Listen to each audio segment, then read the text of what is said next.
Find the domain of the vector-valued function, writing your final answer in interval notation.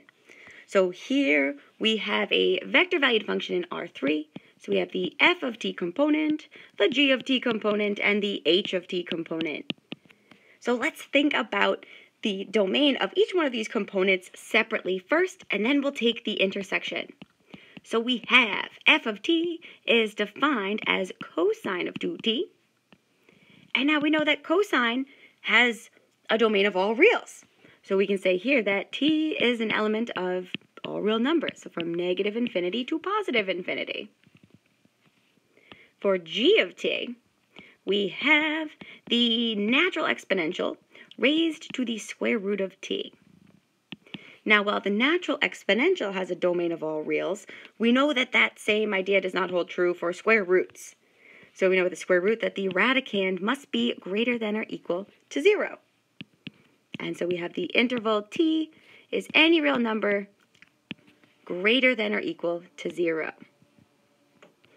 And last but not least, we have the h of t component, which here is defined as 12 by t. And we have a rational expression, and so we know, of course, that the denominator cannot be equal to 0. So in interval notation, t is an element of the interval from negative infinity to 0, united with the interval from 0 to positive infinity. So these are the three individual components domains. But now we want to take the intersection of this to find the full domain. So we want to find the domain of that vector-valued function r of t.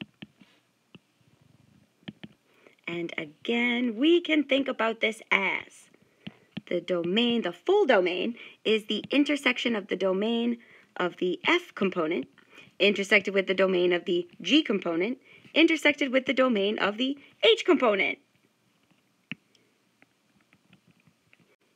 And this domain we really can see from just looking at these three individual components domains. So, in particular, let's focus on the two portions of the domain that have restrictions. So, the domain of g of t says that t must be greater than or equal to 0. But the domain of h of t says t cannot be equal to 0. So therefore, the full domain must take into consideration both restrictions. So our full domain here must be strictly greater than 0. So t is an element of the open interval from 0 to infinity. This is the common portion of the three domains and our beautiful final answer.